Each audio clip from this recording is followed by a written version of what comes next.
7 Ramadan 1442 Hijriah. Pemasukan kotak amal untuk pihak laki-laki diterima sejumlah Rp285.500. Pemasukan kotak amal untuk perempuan diterima sejumlah Rp366.500. Total pemasukan gabungan antara kotak amal laki-laki dan perempuan adalah sejumlah Rp652.000. Tercatat sampai hari ini, sejak 1 Ramadan sampai hari ini, pemasukan total yang diterima adalah sejumlah Rp4.255.500. Rp4.255.500. Alhamdulillah, kami ucapkan terima kasih banyak atas segala sumbangan sedekah yang telah ditermakan oleh Puan Pian Berataan. Mudah-mudahan menjadi amal jariah di sisi Allah Subhanahu wa taala dan selalu diridhoi dan diberkahi Allah Subhanahu wa taala. Amin ya rabbal alamin. Selanjutnya mari kita dengar kuliah subuh kita yang akan disampaikan oleh guru kita. Demikian, Assalamualaikum warahmatullahi wabarakatuh.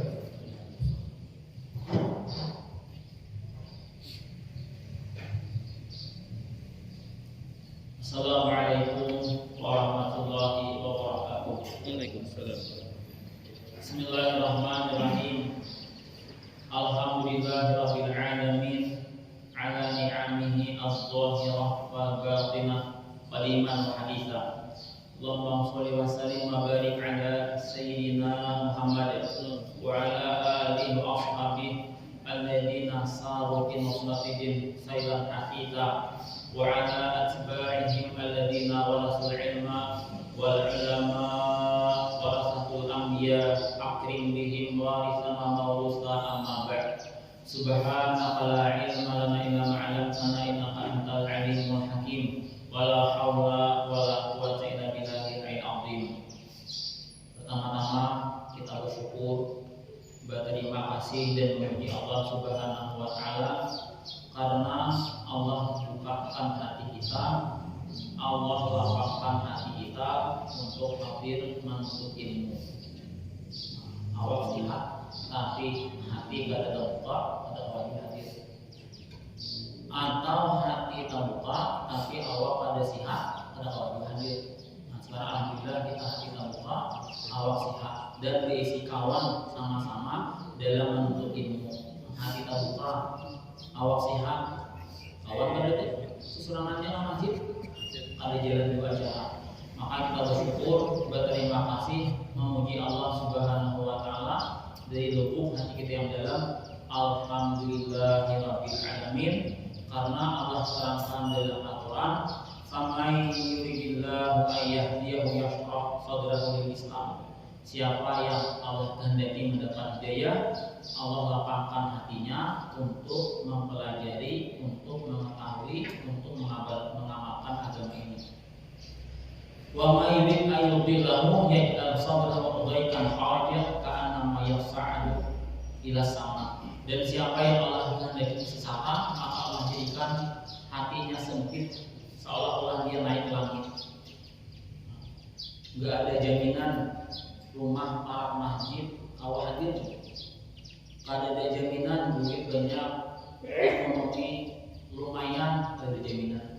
Nah, sekarang Allah murni bukakan hati kita untuk mendengari kajian-kajian agama, bahkan setiap pagi ada sebulan penuh, tergantung kesiapan diri kita masing-masing. Nah, boleh jadi sudah seminggu udah puasa kayak nama besok ada aja boleh jadi. Tapi masih Allah pilih kita termasuk orang yang istiqamah mulai hari pertama sampai sekarang, dan mudah-mudahan Allah istiqamahkan sampai habis Ramadan dan terus-terusan sampai tabur mati. Amin ya rabbal alamin. Karena ini adalah nikmat yang luar biasa. Tadi ayat rakaat kedua tadi, Daraballahu mathalan lil ladzina kafaru ra'atan Nuh wa ra'atan Lut. Allah buat perumpamaan orang kafir itu istri Nabi Nuh dan istri Nabi Nuh dari jaminan laki Nabi ini tidak bisa jadi orang baik.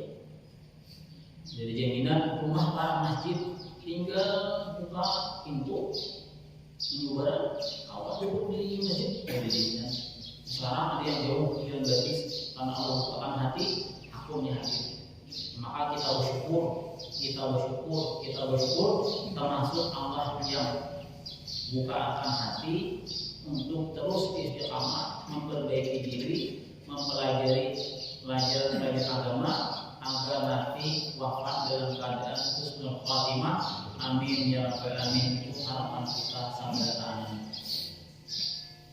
Bisa Nabi Mutasir ila Imam Amirul Mukminin bil Hadis Abu Abdillah Muhammad bin Ismail Al-Bukhari rahimahullah taala ila an qala babu birrul bab tentang bakti kepada ibu. Wa bi ilaihi qala hadatsana Abu Asim an Bahz bin Hakim an abihi an jaddihi qultu ya Rasulullah man abadu qala umma qultu man abadu qala umma qultu man abadu qala umma qultu man abadu qala abba summa aqrab fa aqrab.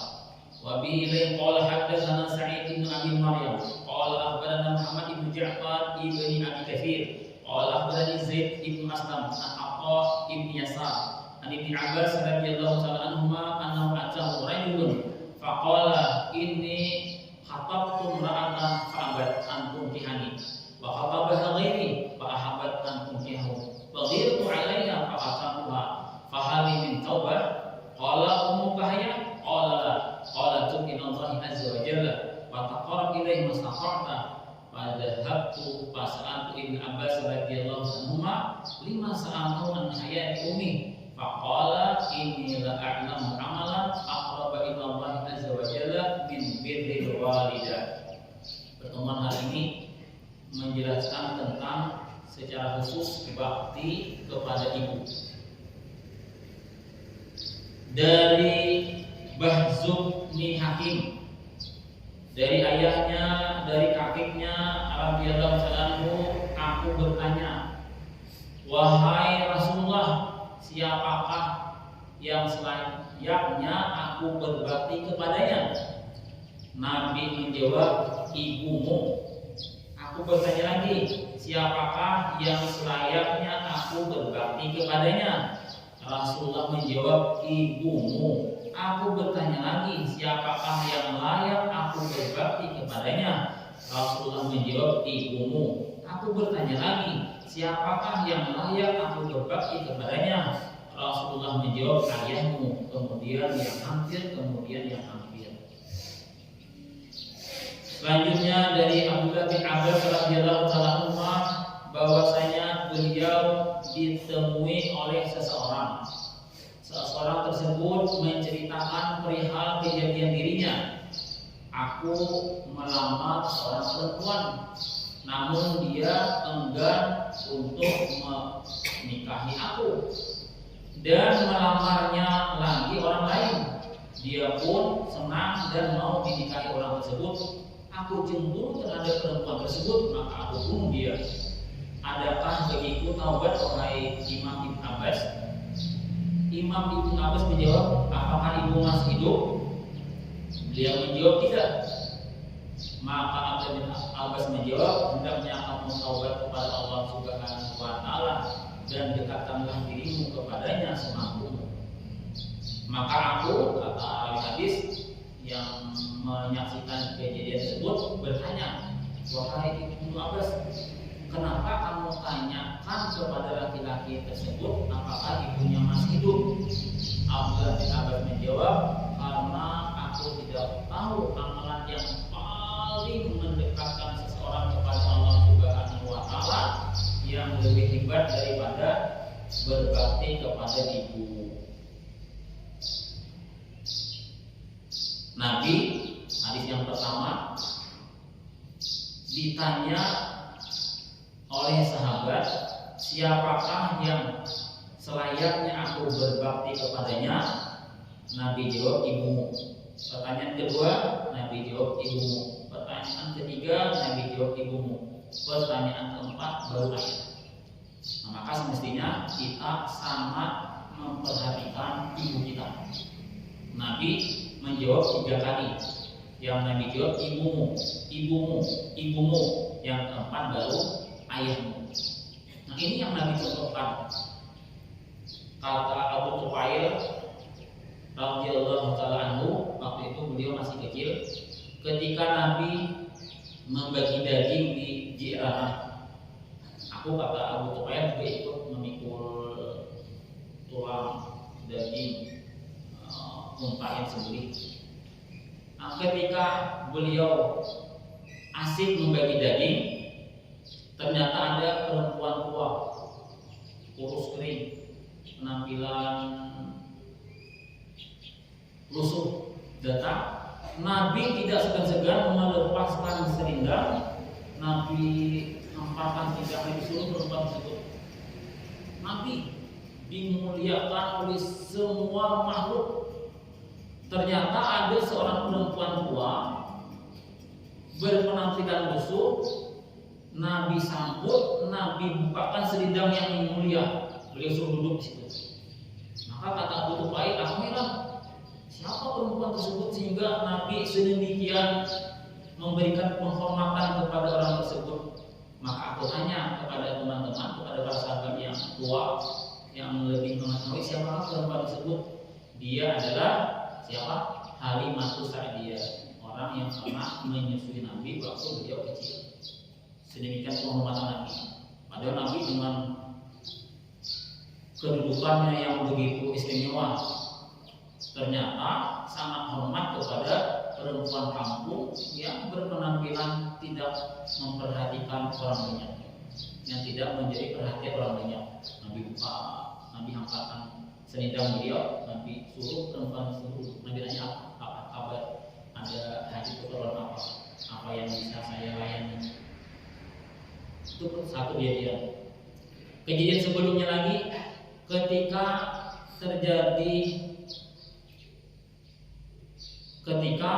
pernikahan Nabi dengan Siti Khadijah radhiyallahu taala anha.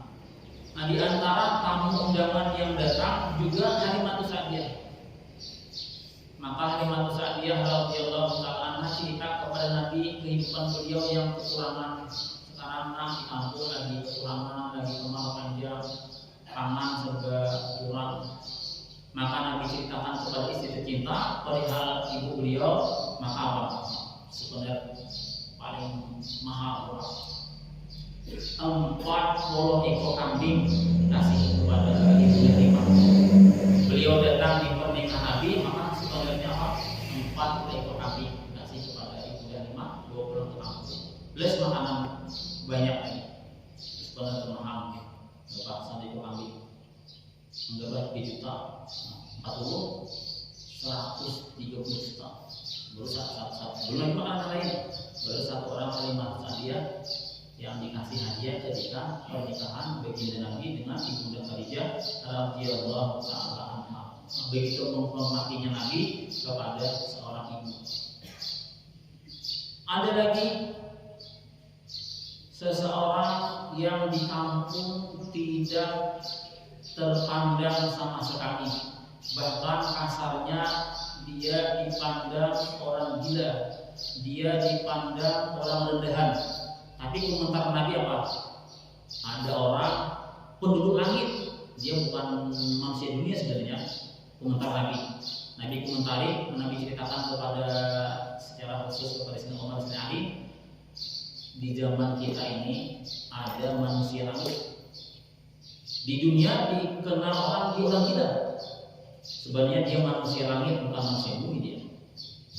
Apa perihal keadaannya sehingga dia mendapat sanjungan Nabi, sehingga Nabi bilang dia manusia langit?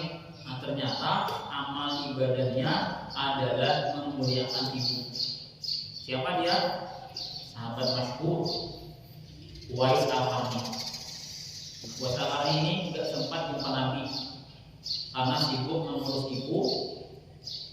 Bahkan ketika ibunya di usia sangat tua meminta kepada waktunya mau haji.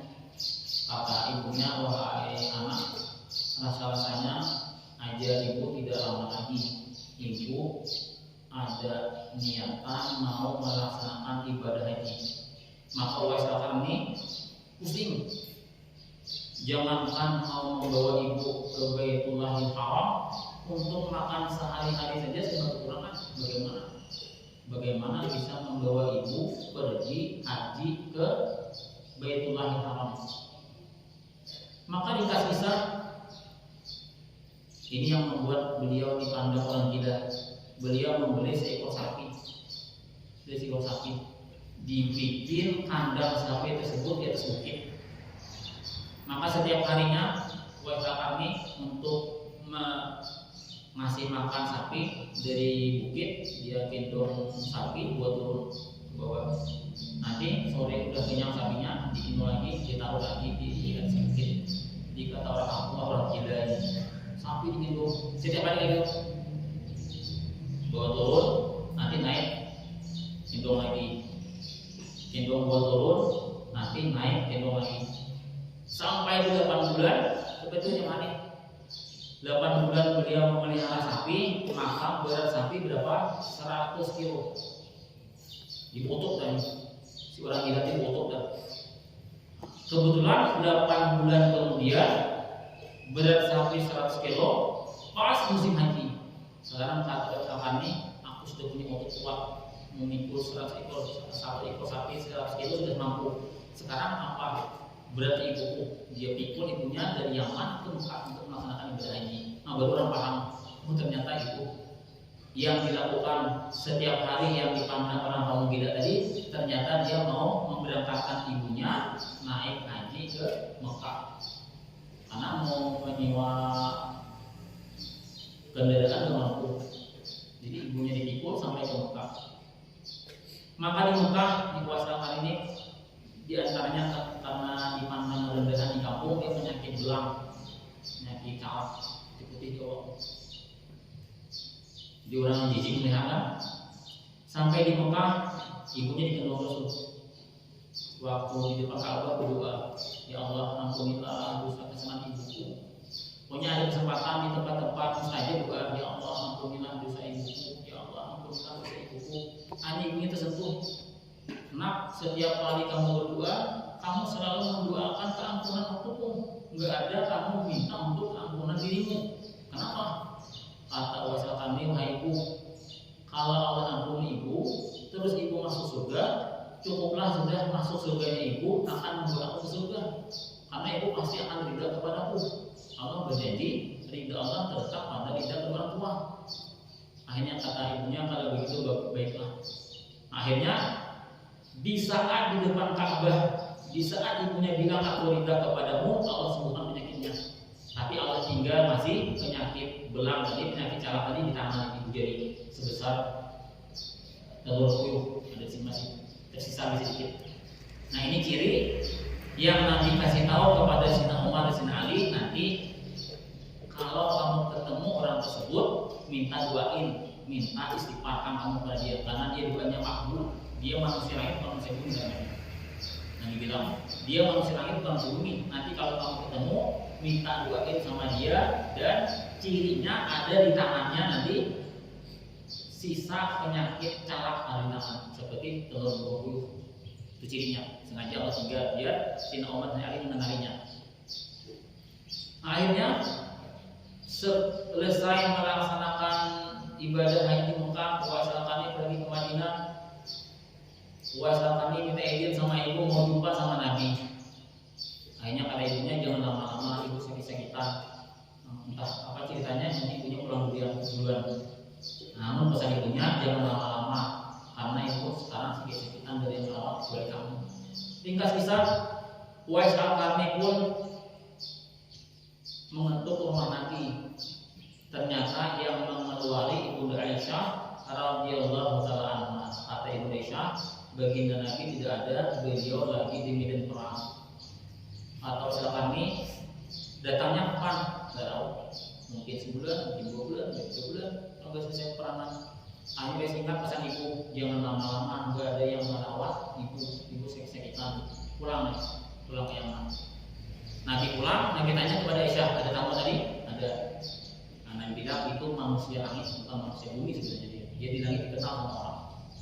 Setelah pulang ke kampung, akhirnya Nabi ceritakan juga kepada Sayyidina Umar, kepada Sayyidina Ali nanti di masa khalifah, di masa kamu jadi khalifah nanti akan ada dia melaksanakan ibadah haji, orangnya seperti ini. Kalau kamu ketemu, minta doakan sama dia, minta istighfarkan kepada dia karena doanya makbul, doanya mustajab.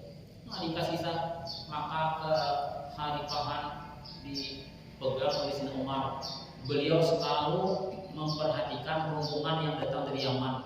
Dia tanya kalau ada rombongan ibadah haji, adakah yang bernama Wais? Tidak ada. Jadi bermasanya Umar. Adakah yang dari Yaman? Ada. Adakah yang bernama Wais?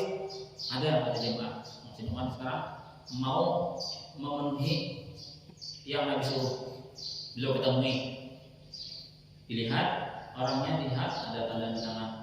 Sayyidina Umar sama Sayyidina Ali nanya, siapa nama kamu? Dia jawab Abdullah. Nama saya Abdullah. Sayyidina Umar langsung ketawa. Sayyidina Ali katanya ketawa. Aku juga Abdullah. Sayyidina Umar. Sayyidina Ali, aku juga Abdullah. Akhirnya Wais sadar bahwa Sayyidina Umar sudah mengenali dia. Akhirnya kata Wais, saya Wais Al-Qarni. Sayyidina Umar melihat tanda di tangan. Akhirnya kata Umar, doakan saya, tolong istighfarkan saya. Kata Wais, tidak, saya yang minta doakan kamu. Akhirnya dua sahabat ini memaksa karena ini adalah perintah Nabi. Akhirnya Wais mendoakan, ringkas cerita, kata Sayyidina Umar, tunggu di sini. Saya akan memberikan peruntukan dari Baitul Mal untuk mencukupi kebutuhan hidupmu sampai kamu akhir hayat.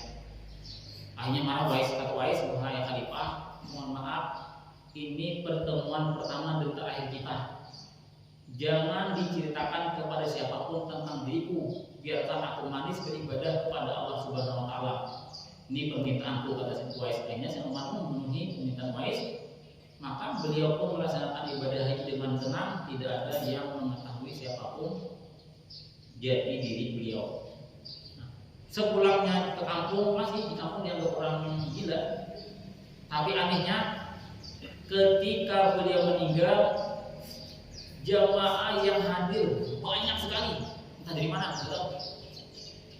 Ketika masyarakat mau menggali lubang kuburnya, sudah banyak yang siap menggali.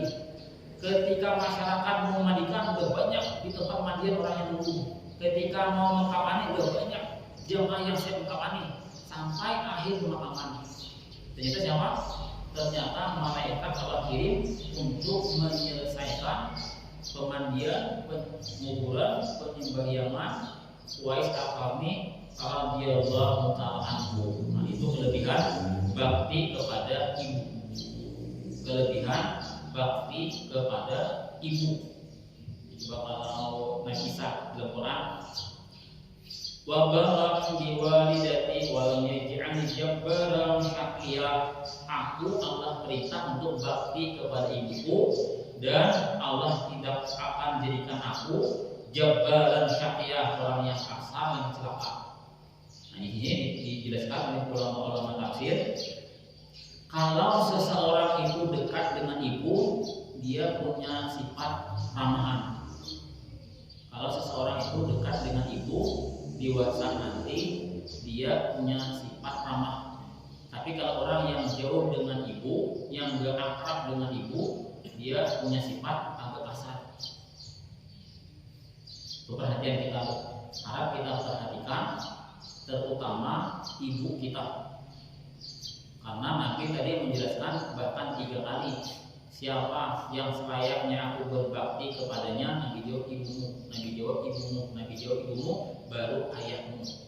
Banyak masalah, banyak alasan kenapa kita bakti kepada ibu. Contoh paling mudah, sanggup kita begadang semalaman nangis anak nanti pokoknya kalau orang itu aja lah. Orang-orang budi, biar bini yang mengganti pampersnya, biar bini yang bersih, kita orang-orang budi. Banyak alasan. Ibu yang sanggup. Harus yang pertama tadi kita sangat memperhatikan ibu. Ini yang dapat kita ambil paham di sini. Yang kedua maksudnya juga kita disuruh sangat berbakti kepada ibu. Berarti secara halusnya kita disuruh juga cari yang betul-betul bagus, orang yang akan anak kita disuruh berbakti kepadanya. Nah, kita disuruh berbakti kepada ibu. Berarti secara halusnya pilih bini yang mana nanti anak kita disuruh berbakti kepadanya, jangan sembarangan cari bini. Hati-hati itu. Bahkan Nabi jelaskan, iyyakum mahabdur ad-diman. Qalu wa mahabdur ad-diman qala al-mar'atu hasna fi man baqisu. Nabi bilang, jauhi hadrat ad-diman. Siapa wahai Rasulullah? Apa itu wahai Rasulullah hadrat ad-diman? Nabi menjawab, perempuan cantik namun punya kebiasaan buruk. Jadi bukan gampang-gampang. Sehebat laki-laki apa tuan guru kah? Atau pejabat kah? Terus bini kada bisa apa-apa, anak rusak. Tuan guru super padat, kuliah subuh di masjid Al-Awba, kuliah duha di misalnya di masjid Riyadhus Shalihin berbagai. Habis zuhur ngajar di mana? Habis asar ngajar di mana? Imam tarawih di mana? Anak siapa ngajari? Bini kali bisa apa rusak. Itu siapa aja? Jadi ini pemahaman yang halus yang harus kita ambil. Pilih betul yang akan menjadi istri anak kita, atau yang menjadi istri kita, atau yang menjadi menantu kita, begitu. Banyak ayahnya tuan guru, anaknya terbengkalai karena istrinya tidak mewakili ayahnya atau suaminya. Banyak. Nabi menjelaskan, iya mahabdur ad-diman qala al-mar'atu hasna fi man baqisu. Maka kakek-kakek kita di antara yang mereka dulu mereka ajarkan cara memilih bini. Kakek kita dulu istrinya meninggal, akhirnya mau cari istri baru. Hari nggak bisa, ada dapat kabar di kampung perempuan cantik. Mampir, kan harus dilihat begini itu apa. Mampir di rumah perempuan cantik tersebut, terus disuguhi air, disuguhi air, diminum sama kakek. Ternyata mulut gelas dingin, itu langsung mantap. Ada jadi melamar perempuan tersebut. Kenapa? Minum. Ternyata mulut gelas dingin, berarti cari basuh. Orang dari sampai ke situ telitinya cari bini. Jadi kakek dikisahkan anak mencari bini, dapat kabar ada bibinian gemas. Beilang kalau bibinian tadi minum dingin cangkir, mulut cangkir dingin, jadi melamar.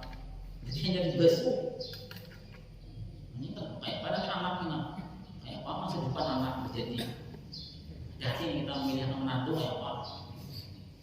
Betakun ya sih, ada yang hadis ini cari bini kayak betakun, betakun ini, betakun pahit, betakun utang dulu, baiklah si anak itu menjadikan bini. Anak kita kena disuruh bakti sama inya, disuruh bakti sama inya, disuruh bakti sama inya. Bini hal TikTok aja anak kita nanti jelas lanjut TikTok gitu. Ya hati itu. Ini perhatian khusus kita mencari bini. Anak bilang bumas, anak dibuang saya. Jadi bumas kali lagi di Hilo sayang, kemudian di mutahakam ada sanggup, di tabuk ada kaum nanggung. Perhatian kita ini banyak di bawah saluan tadi bisa menyanyi iwan. Jangankan menyanyi iwan, untuk mengawati nasi kada bisa main api di saluan. Jadi yang kayak itu. Kajian sama itu dibawa melawat ke rumah tetangga, ada bisa menyanyi uang, ayo ada bisa menyanyi uang, mau nasi, ada bisa itu mau nasi, itu gambar aja, gambar aku bisa uang, hati-hati itu, ini pelajaran penting mau kita. Ya ulama al-alimu ya'ti min alhamil ummahati sholihah. Orang alim itu mesti dia datang dari rahim perempuan yang sholihah. belum dikisahkan langsung. Ada di Tebet di Jakarta, Habib Umar, bisi abang sidin Habib Ali, bisi abang sidin Habib Abu Bakar, abang sidin Habib Abu Bakar, Habib Abdul Rahman, abang sidin Habib Abdul Rahman, si dua di Jakarta. Yang belum pernah hadir di pengajian Habib Umar Tebet, itu jemaah yang hadir majelis hibah di halaman hibah sampai jalan. Yang lebih memuaskan lagi, yang lebih mengagumkan lagi, yang di Jakarta ini, di Jakarta lah, ini kampung kita. Maksudnya apa? Jakarta kan luar biasa tangannya. Yang lebih membuat hati tersentuh lagi, yang hadir sedang di kita dulu. Yang dibaca kita Fathul Arif, kita ada apa macam kitabnya dibaca. Kita kumpul, kita kuning, lain kita main, dan bisa lain. Berarti yang hadir itu Ustaz. Bayangkan hibah, Einstein hibah di halaman hibah sampai halaman. Nah, ceritanya kenapa sampai Habib Umar bisa kayak itu? Sampai kakak sidin sama Habib yang hanya meninggal, Habib Abdul Rahman, Habib kakak sidin yang dua di sama guru hebat banyak imannya. Yang makanya di kitab kuning tentang kamu yang hadir ribuan, tapi kita tuh biasa dia yang hadir di kitab tangan bayangkan di Jakarta mana anaknya. Jadi ada Ustaz Mukhlis muridnya Habib Umar kisah ulun perihal mamanya, ada mamanya Habib Umar tadi. Jadi dia Ustaz Mukhlis kisah ulun mama sidin itu Ustaz Ayatullah yang jadi anaknya hebat kayak itu. Nah, mamanya ketika abang Habib Umar nih ada Habib Ali, Habib Abdul Rahman, abang sidin lagi amat berusaha juga sudah berumah tangga, isi rumah seorang benak lah. Jadi yang kakaknya Habib Umar tadi mengalun mama, mak, ulun sudah alhamdulillah dapat rezeki, sudah berkeluarga, sudah beranak, bahkan sudah dapat rezeki mau isi rumah sendiri. Cuma dia tidak pernah lagi menginjakkan kaki ke rumah ulun, kali-kali bang. Diinjakkan berarti sekarang rumah ulun. Nah ini yang membuat hati kita halus, kepaparutan halus. Jadi dia mau kasihnya lihat kayak kamu menjajakan mengaitkan naik.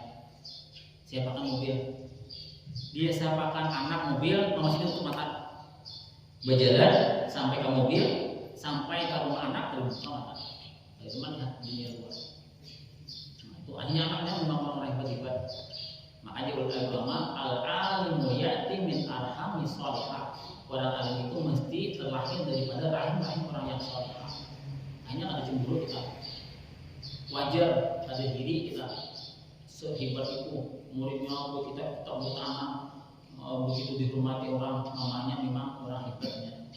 Cemburu kita berarti besar dari atas orang kayak itu. Nah, siapa yang mesti kita berbakti ibumu? Siapa yang mesti kita berbakti ibumu? Siapa yang mesti kita berbakti ibumu?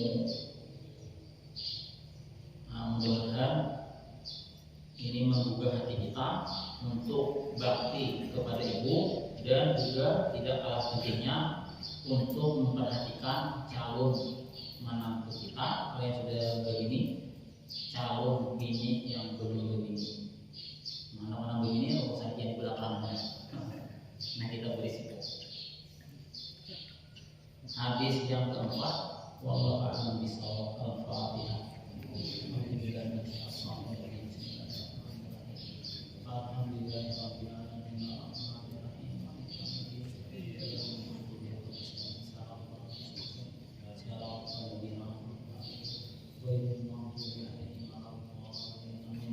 Amin ya rabbal alamin. Bismillahirrahmanirrahim. Alhamdulillahirabbil alamin. Wassallallahu ala sayyidina Muhammadin wa ala alihi wa sahbihi ajma'in.